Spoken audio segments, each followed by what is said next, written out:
Habim TV, mencerdaskan umat. Bismillahirrahmanirrahim. Assalamualaikum warahmatullahi wabarakatuh.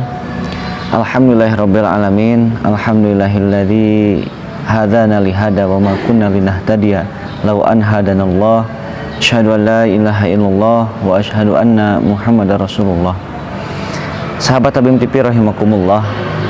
Alhamdulillah kembali kita bertemu dalam satu kajian yang tentunya mencoba mengangkat satu risalah yang bersumber dari Al-Quran dan Sunnah Rasul, yang tentu mudah-mudahan dengan kajian Habim TV ini semakin kita mengenal Al-Haq, mengenal risalah yang bersumber tentunya dari Al-Quran dan Sunnah Rasulullah SAW itu sendiri. Sahabat Habim TV rahimakumullah, dalam kesempatan ini kami ingin mengangkat satu tema yang berkaitan dengan mentadaburi Al-Quran. Karena kerap kali umat muslim pada faktanya berjarak dengan Al-Quran. Kerap kali umat muslim didapatkan asing, tabu dengan Al-Quran. Padahal Al-Quran kita tahu adalah sumber daripada ibadah seorang muslim, bisa bernilai dan dinilai oleh Allah sebagai sebuah ibadah ketika betul-betul tertera perintahnya dalam Al-Quran ataupun hadis. Artinya mentadaburi Al-Quran adalah sesuatu kewajiban, suatu keharusan bagi seorang muslim, karena selain menjadi sebuah rujukan daripada ibadah, Al-Quran ini adalah sebuah syarat bagi seorang mukmin bisa mendapat syafaat, bisa mendapat pertolongan, petunjuk, hidayah dari Allah Subhanahu wa Ta'ala. Tidak ada kitab yang bisa memberikan petunjuk kecuali Al-Quran itu sendiri. Sahabat Habim TV rahimakumullah, kadangkala yang menjadi hambatan untuk mentadaburi Al-Quran, umat muslim merasa khawatir, takut ketika mentadaburi Al-Quran ini mengalami kesalahan. Karena mentadaburi Al-Quran sendiri ini berarti adalah merenungkan apa yang menjadi makna, apa yang menjadi maksud daripada ayat yang ia baca, apa yang menjadi inti, substansi daripada ayat-ayat yang ia baca selama ini.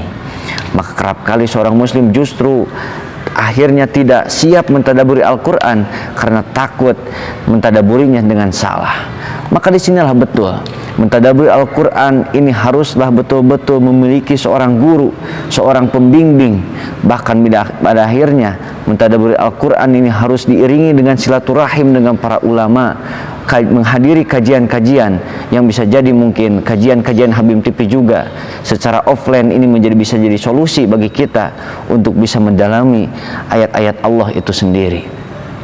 Sahabat Habim TV rahimakumullah, selain dengan rasa khawatir, takut akan kesalahan dalam mentadaburi Al-Quran, padahal Allah dan Rasulnya jelas-jelas dalam sebuah riwayat menyebutkan bahwa ketika kita berijtihad dalam melaksanakan sebuah perintah, selama itu tidak disengaja, maka nilainya adalah 1. Selama seorang muslim siap untuk belajar, tidak merasa cukup dengan ilmunya, ketika salah maka itu akan dinilai 1. Artinya apa? Ketika kita mentadaburi Al-Quran terus kemudian melaksanakannya, kendati itu kurang tepat sekalipun, selama kita siap untuk memperbaiki diri, memperbaiki amal lebih baik, insya Allah itu akan bernilai 1 pahala di hadapan Allah Subhanahu wa Ta'ala. Yang jadi masalah adalah ketika kita tadabur terus kurang tepat dalam memaknainya, kurang tepat dalam melaksanakannya, terus kita tidak siap dikoreksi. Itu yang menjadi masalah tentunya. Sahabat Habim TV rahimakumullah, terus problematika dan hambatan yang kedua dalam mentadaburi Al-Quran kerap kali bahwa mentadaburi Al-Quran ini harus selalu menunggu para ulama. Padahal jelas sejarah telah membuktikan bahwa para ulama dari sejak generasi dinasti Abbasiyah, Turki Utsmani saja banyak telah membuktikan tanggung jawab mereka dalam mentafsirkan Al-Quran. Tentunya Al-Quran yang hadir di depan kita sekarang, yang ada terjemahnya, itu ditafsirkan dan diterjemahkan oleh para ulama, bukan oleh sembarang orang. Bahkan ada beberapa cetakan Al-Quran yang menyebutkan bahwa Al-Quran ini telah diterjemahkan oleh ustadz ini, ulama ini, ulama itu. Artinya bukan sesuatu yang sia-sia, jerih payah para ulama dulu yang menghadirkan Islam yang menerjemahkan Al-Quran supaya bisa dimengerti oleh bahasa Indonesia. Ini bukan oleh orang yang main-main. Jelas itu adalah sebuah karya hasil tanggung jawab para ulama terdahulu. Kewajiban kita hari ini adalah mensyukuri, melanjutkan apa yang menjadi produk para ulama, dalam arti bagaimana kita hari ini tinggal menerima apa yang telah menjadi hasil jerih payah para ulama dalam menafsirkan, dalam menerjemahkan Al-Quran itu sendiri. Sehingga kita tidak perlu takut hari ini bahwa Al-Quran yang di depan mata kita hari ini yang berbentuk terjemah, bahkan dilengkapi dengan tafsir dan asbabun nuzul, ini adalah karya para ulama terdahulu yang harus kita lanjutkan, sehingga dalam menjalankan Islam hari ini kita bisa melanjutkan estafeta perjuangan para ulama itu sendiri. Tidak ada yang sendiri, semuanya merujuk kepada barisan para ulama, para orang-orang soleh yang memang ingin mentadaburi Al-Quran menjadi sumber kehidupan dirinya. Sahabat Habib TV rahimakumullah, dalam surat An-Nisa ayat 82 ataupun dalam surat Muhammad 47 ayat 24, Allah Subhanahu wa taala berfirman, A'udzubillahi minasyaitonirrajim. Bismillahirrahmanirrahim. Afala yatadabbarunal Qur'an am ala qulubin aqfaluha. Apakah mereka tidak mentadaburi Al-Quran? Apakah hati mereka terkunci sampai seandainya mereka tidak siap menerima apa yang menjadi kandungan perintah dalam Al-Quran? Tentunya membaca Al-Quran adalah wajib. Kenapa membaca Al-Quran wajib? Dalam rangka kita memahami kandungan, isi, substansi daripada apa yang kita baca. Jangan sampai kita membaca Al-Quran secara harfiah namun luput secara makna. Jelas akhirnya tidak akan berfungsi. Al-Quran sebagai hudan, Al-Quran sebagai bayinah dan furqan, bahkan lebih lanjutnya Al-Quran sebagai syifa, sebagai sebuah obat bagi jiwa. Ini jelas tidak akan berfungsi kalau seandainya kita tidak memahami isi kandungan daripada apa yang kita baca sendiri.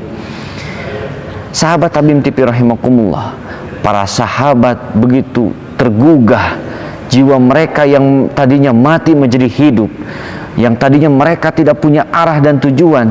Ketika diturunkan Al-Quran, mereka menjadi manusia-manusia yang sejati, yang terikat dengan nilai-nilai Al-Quran, karena mereka mentadaburinya, mereka menyerap, memahami, berupaya dengan maksimal mungkin memahami apa yang mereka baca.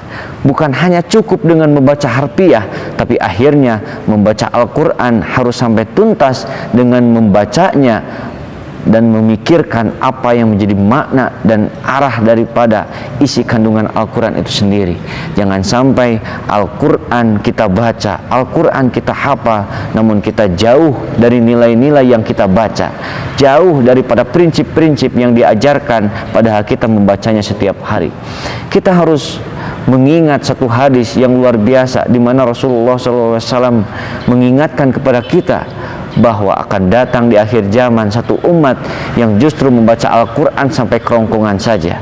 Dalam arti apa? Bahwa Al-Quran hanya cukup dibaca saja tapi tidak sampai ditadaburinya.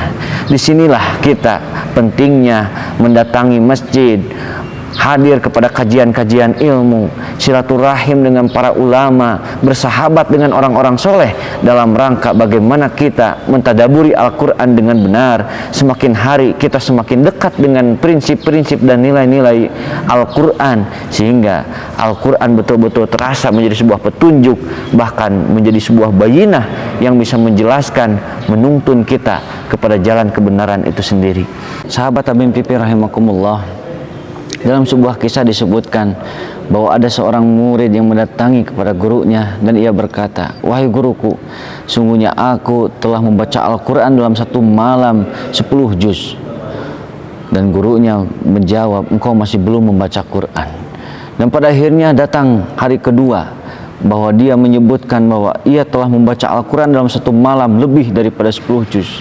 Sampai pada akhirnya masuk ke hari ketiga dan si gurunya berkata, "Engkau masih belum baca Quran sebelum engkau mengerti apa yang engkau baca." Artinya akan menjadi bias, akan menjadi kering dan hampa membaca Al-Quran, tapi kita sendiri tidak mencoba memahami dan memaknai apa yang kita baca.